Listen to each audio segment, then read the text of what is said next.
T'as un rice cooker, mais tu ne manges même pas de riz. Allô tout le monde, j'espère que vous allez bien.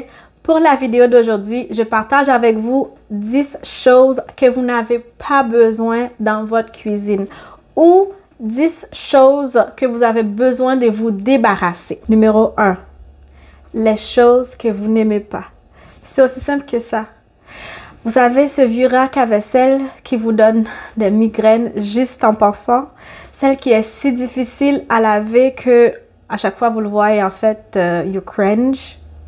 Débarrassez-vous-en. Tu sais, ce casserole qui est au fin fond de ton placard, qui est toujours le dernier à être utilisé, parce que une fois qu'il est utilisé, ça prend 10 ans avant que tu le laves, parce que tu veux pas le laver. Pourquoi tu le gardes? La vie est tellement déjà compliquée, il y a tellement de choses qu'on n'aime pas et qu'on peut pas s'en débarrasser. Alors, dans votre maison, s'il y a des choses que vous pouvez vous en débarrasser, que vous n'aimez pas, débarrassez-vous-en. Numéro 2. Les objets sur le réfrigérateur. Le réfrigérateur, ce n'est pas un mur. Tu dis, mais Derby, j'ai des enfants, ils font de l'art. Je sais, j'ai un fils. Mais ce qui arrive quand vous mettez tout sur le réfrigérateur, quand il y a trop de choses sur le réfrigérateur, c'est qu'il n'y a rien sur le réfrigérateur.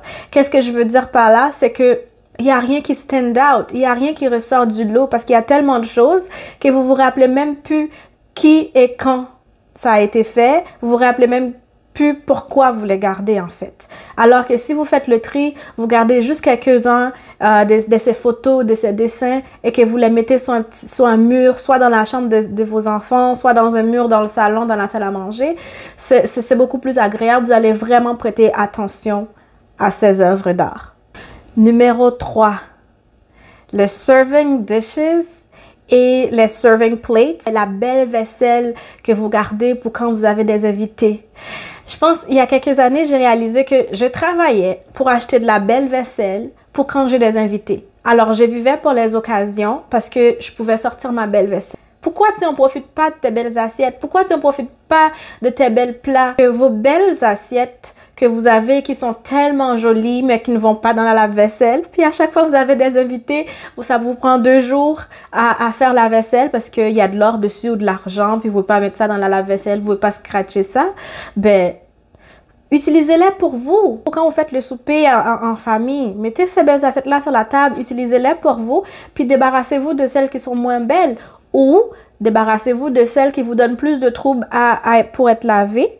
Puis gardez celles qui sont plus faciles à nettoyer. Numéro 4.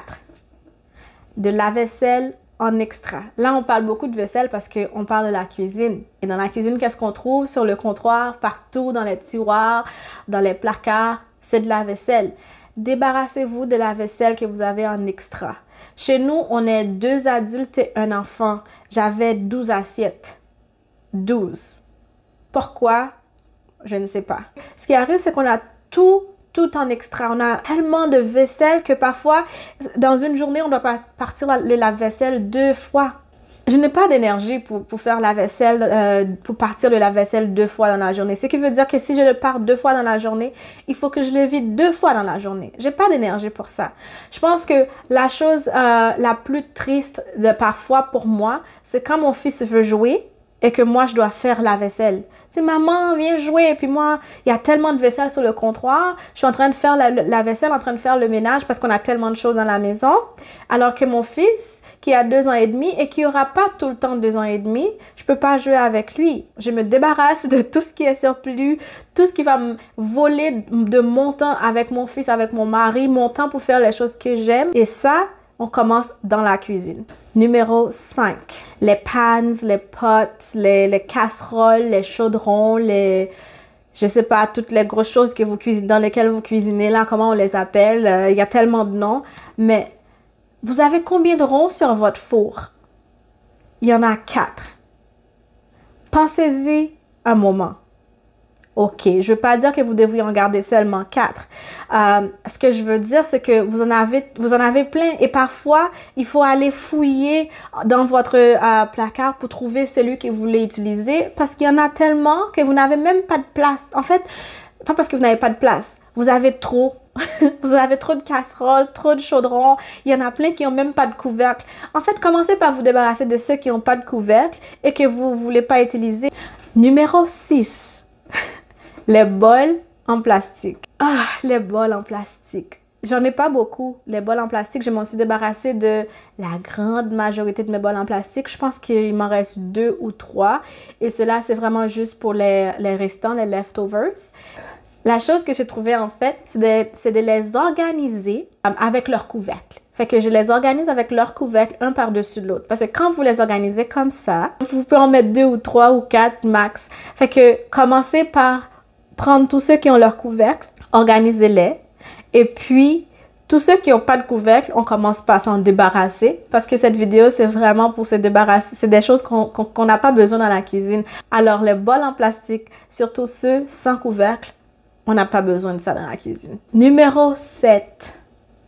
Les tasses. Oh, les tasses. Il y en a de toutes les couleurs, de toutes les formes, de toutes les grandeurs. Et on ne peut pas s'en débarrasser parce que la plupart de ces tasses nous ont été données en cadeau. Et on veut faire plaisir à ces gens qui nous ont donné ces cadeaux. Mais rappelez-vous, un cadeau, c'est supposé de vous faire plaisir, vous. Pas la personne qui vous a donné. Oui, la personne a reçu quelque chose en retour. Quand elle vous donne un cadeau, elle se sent bien. Mais le cadeau, c'est pour te faire plaisir à toi. Alors, si ce cadeau ne te fait plus plaisir, pourquoi est-ce que tu le gardes? What is holding you back? Get rid of it, girl! Débarrasse-toi-en. Si tu l'utilises, cette tasse, si elle t'amène de la joie, puis tu sais, à chaque fois que tu le vois, ça te rappelle un beau moment, garde-la. Mais si tu la gardes juste parce que Derby te l'a donné un cadeau, puis quand Derby vient, tu veux faire plaisir à Derby, ce n'est pas une bonne raison. La tasse n'accomplit pas sa tâche qui est d'être utilisée, de boire du thé, du café, chocolat chaud, ce que vous voulez, du rhum, ce que vous voulez boire dedans. Elle n'accomplit pas sa tâche. Numéro 8. The small appliances.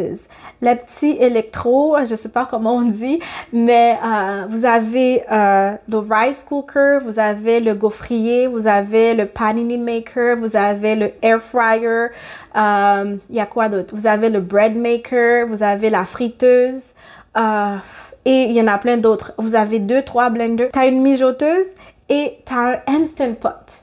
Et là, tu vas me dire, Derby, ils ne font pas la même chose. Je sais. Je ne vous dis pas de vous débarrasser de votre mijoteuse. Ce que je vous dis, c'est que voyez qu'est-ce que vous avez qui prend de la place que vous n'avez pas, qui prend de l'énergie que vous n'avez pas. Ton bread maker, ça fait 5 ans que tu n'as pas fait de pain. Mais tu te dis peut-être que demain, je vais faire du pain. Okay. Demain, c'est un autre jour. Peut-être que tu vas faire du pain. Je sais pas, moi. Puis, oh, le rice cooker. Tu as un rice cooker. Mais tu ne manges même pas de riz. Numéro 9. Les ustensiles de cuisine. Ça inclut les cuillères, les fourchettes, les couteaux, les spatules, les serving spoons. Je ne sais pas, tout ce que vous avez. Il te faut combien de spatules, combien de fourchettes? J'ai réalisé que je pensais que j'avais 8 fourchettes. Puis là, je viens de faire le tri. J'en avais 6 plus 7, j'en avais 13. Alors, j'ai fait le tri. Parce que je vous le dis, quand je fais la vaisselle, il y a tellement d'ustensiles que j'ai même pas de place pour les mettre dans mon lave-vaisselle. Et quand je lave la vaisselle à la main, j'ai juste envie de tout mettre à la poubelle. Alors, j'ai fait le tri, je m'en suis débarrassée de la moitié. Mais si vous voulez pas vous en débarrasser, ce que je vous recommande de faire, c'est vraiment toutes les choses que je viens de nommer, c'est de tout mettre dans une boîte. Fais le tri et mets une partie dans une boîte ou dans un bac et garde-les quelque part. Si après 3 mois, vous réalisez que vous n'êtes pas allé dans ce bac, vous n'avez rien eu besoin pendant ces 3 mois-là, ça va vous faciliter la vie pour vous en débarrasser. Numéro 10. Les sous-plats. En ce moment, ta table, elle peut prendre combien de personnes? 6, 8. Maintenant, regarde, tu as combien de sous-plats? Et je sais que vous voulez garder les jolis pour quand vous avez de la visite. Mais vraiment, dans cette vidéo, j'aimerais vraiment vous inspirer à utiliser les belles choses pour vous. Je sais que ce n'était pas le titre de cette vidéo, mais utilisez les belles choses pour vous. Traitez-vous comme si vous étiez un invité. N'attendez pas que quand vous allez chez quelqu'un, c'est là que vous allez manger dans de belles assiettes, dans de beaux sous-plats, puis de beaux couverts. Faites-le chez vous. Ça va vous inspirer à manger sur votre table au lieu de manger devant la télévision. Et c'est juste que ça fait du bien, ça remonte le moral. Tu allumes une chandelle, tu mets tes belles assiettes, tes beaux couverts et tu peux manger à ta table. Bon. Je sais que tous ces points, ce n'est pas pour tout le monde. Peut-être qu'il y a juste un point dans cette vidéo qui vous a inspiré. Ou peut-être que cette vidéo vous a inspiré à declutter une autre pièce dans la maison. Si c'est le cas, je sais que mon travail est fait. L'idée, ce n'est pas vous imposer la façon que j'ai fait chez moi, mais c'est vraiment de vous inspirer et de vous faire réfléchir et de vous faire réaliser qu'il y a d'autres façons de faire les choses. Et sur ce, je vous dis à la prochaine! Bye bye!